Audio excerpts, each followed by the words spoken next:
Brian Flores was talking about his future in Minnesota as the defensive coordinator at a recent press conference, and that's what we're going to be talking about on today's edition of Vikings Now by Chat Sports.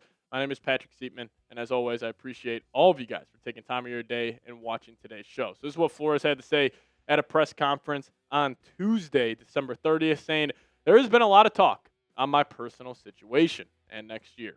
Look, I've said this many times. I've loved my time here in Minnesota. My family loves it. The state of Minnesota has been tremendous to me. KO mentioned there has been great dialogue, and there has. We will let the club and my representation handle the rest." Loved, Brian? You loved your time in Minnesota? I think he was kind of speaking here in the present past tense. I don't think this was fully him saying, like, oh, I love my time in Minnesota. I'm on the way out, though. I think that's just how he was talking. So I see a lot of people on social media being like, oh, he loved his time in Minnesota. Is he suggesting that he's going to leave? I hope not. I mean, I pray that he is not going to leave the Vikings organization because I do have a weird feeling. And I'm not trying to be a negative Nancy. One of my actually New Year's resolutions here is to be more positive about the Minnesota Vikings. And I just have a weird feeling, though, that the Vikings are going to mess this up.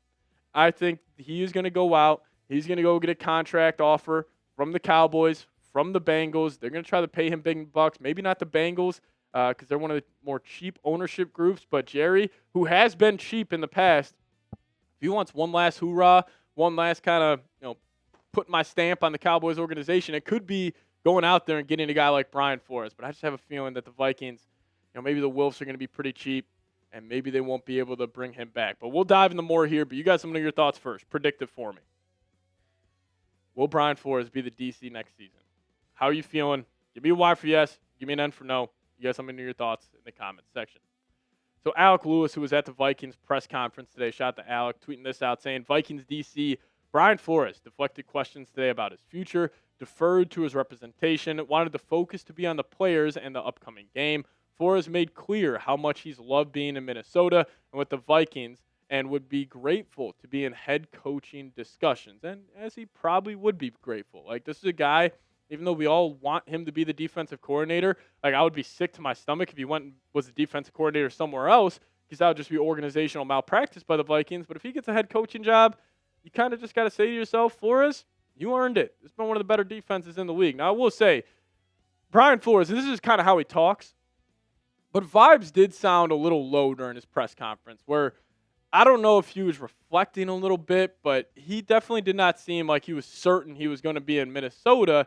And it kind of started to get me thinking about this Mike Florio report that came out recently where Florio said this. He said the other factor in all of this is whether the Vikings truly want Flores back, or whether they want to create the impression that they tried to keep him.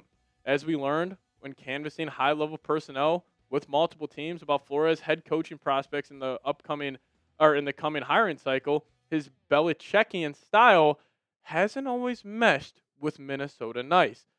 I am praying and I am hoping that this is Flores' agent talking, where Flores' agent maybe went to Mike Florio and said, hey, Mike, put out this report saying that we don't know if the Vikings are going to want him back, kind of get the juices rumbling a little bit. So I am hoping that Flores kind of shifted this to Mike Florio. Maybe the Vikings hear this report and they start to panic and they're like, all right, well, we will do whatever we can to keep Brian Flores. But the whole part about Minnesota nice, this is why the Vikings didn't hire Jim Harbaugh. Because obviously Jim Harbaugh is an out there character. He's got a lively personality. He goes against the grain. He kind of goes against what you would typically hear from a head coach. Like Kevin O'Connell was like textbook, coach talk, being a leader, like perfect there. But this is why they didn't go out in there and get Jim Harbaugh. Because all signs were indicating that Jim Harbaugh is going to be the head coach of the Minnesota Vikings. But the Wolves didn't necessarily love that he was more of a Belichickian style head coach, more of a dictatorship, even though I think that's a bad word for it. They didn't love how he was kind of handling himself, which kind of looks like a bad decision now from the Vikings, brass. But there's no doubt Flores is one of the better defensive coordinators in the league. Top 10 in points per game, which is honestly, even though the rest of these statistics are top 5 in the league, I think this is the best, most impressive one. Is somehow they're top 10 in scoring. Because this defense, they have been on the field more than any defense in the NFL. The Vikings run the third least amount of plays in the NFL this season. And the fact that they're top 10 in points per game with being on a lot of short fields, with this offense just being completely inept to pick up first downs and continue drives, like that's the most impressive part. Obviously, great in the red zone, great in yards per play, great in yards per game. I mean, the fact that they're top 5 in yards per game and yards per play, that's all Flores. But even more here, this was tweeted out by Alec Lewis. The Vikings numbers since hiring Flores in 2023. You guys see 2023 when he took over a historically bad defense. Okay, they're about middle of the pack, 20th in defensive EPA rank per play. But then you saw the huge jump in 2024 going to third. Then you saw the huge jump in 2025 remaining at fourth. But then you see the DVA per play, or defensive DVOA. On the second line, they were 11th, second, and sixth. And you also see offensively, the Vikings have not been good. So you have not had an offense that have been able to go ball control. You've not been able to keep that defense, fresh and lively, but they're still producing at a high level. And the Vikings defense, there is no doubt in my mind, they will take a massive step back if Brian Flores leaves. And I don't care who you replace him. You could go get Jim Schwartz. You could go get, Jonathan Gannon, or you could go get, Jonathan Gannon. You could go get any of these guys. I still think it's going to take a step back because a lot of these guys, they excel with Flores' system. They know the system like the back of their hand. And if you bring in a new guy, whoever that defensive coordinator is, like there's no doubt that this defense will take a step back because this isn't like a Houston Texans or a Denver Broncos situation where there's just blue chippers at every level. How many blue chippers do the Vikings have? I think they potentially have some blue chippers in Jalen Redmond, in Dallas Turner. Like Grenard, I would consider a blue chipper. Van Ginkel as well, but they don't have as many blue chippers as other teams here. So there's no doubt the Vikings defense will take a massive step back if they do lose Brian Flores. But quickly, I do want to say thank you to everybody who has supported this channel all season long. I know it's been not as successful as we all would have wanted, as this was supposed to be an all-in year. You spent $350 million on the roster, but I do appreciate all of you guys for just sticking with us and, all the flip-flopping we have done on this season because the Vikings are one of the most bipolar teams in the NFL. They look great one week. They look horrible the next week. So I appreciate you guys just rocking and rolling with us this entire season. So shout out to Skull Nation. Shout out to all the loyal viewers of this channel. Really do appreciate all the support all season long. All right, we'll talk about more on the Brian Flores situation here in a second, but today's episode is brought to you by Prize Picks. Whether you're starting a new routine or making player picks for the first time, trying something new can be hard. But in life and on Prize Picks, it always feels good to be right. With high-pressure playoff matchups every weekend and elite hoops action almost every night, the action never stops, and Prize Picks lets you take control. So download the Prize Picks app today, plug in promo code CLNS, get hooked up with $50 in lineups after you play your first $5 lineup. PrizePicks now has early payouts, so if your player gets off to a hot start, you now have the option to cash out those winnings before the game even finishes.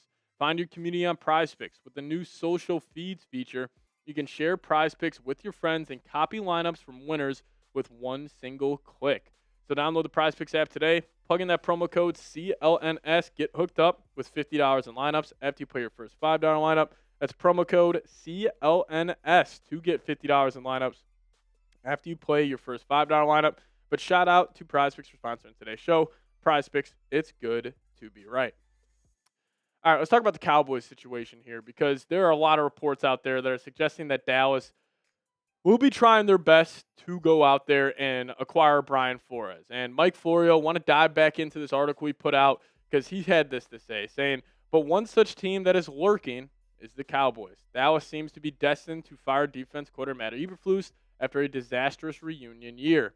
Never mind the fact that owner/GM Jerry Jones traded the defense's best player 10 days before Week 1, and the increasing chatter in league circles is that the Cowboys will be firmly in play for Flores. If Jones decides to give true credence to his periodic claim about the size of the check he'd write to win a Super Bowl, he'll put real cash on the table, which could spark a bidding war for Flores between Dallas, Minnesota, and whoever else may decide to try to hire him. And, I fully expect here a lot of teams to be aggressive in acquiring Brian Flores. With how good his scheme is, with how great he's been as the Vikings defensive coordinator with not great personnel, like there's no doubt in my mind if you're a team like Cincinnati, if you're a team like Dallas with elite, high-powered offenses and not a lot of talent defensively, if you go throw a lot of money at Flores and he's your defensive coordinator and Flores takes that unit to a top 15 level, Like Stephon Gilmore said, Dallas would be a playoff contender next year with Brian Flores. There's no doubt in my mind. They can make no additions on defense,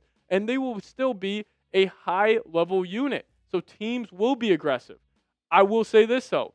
If the Wilfs don't match any contract Flores receives as a defensive coordinator, they should be forced to sell the team.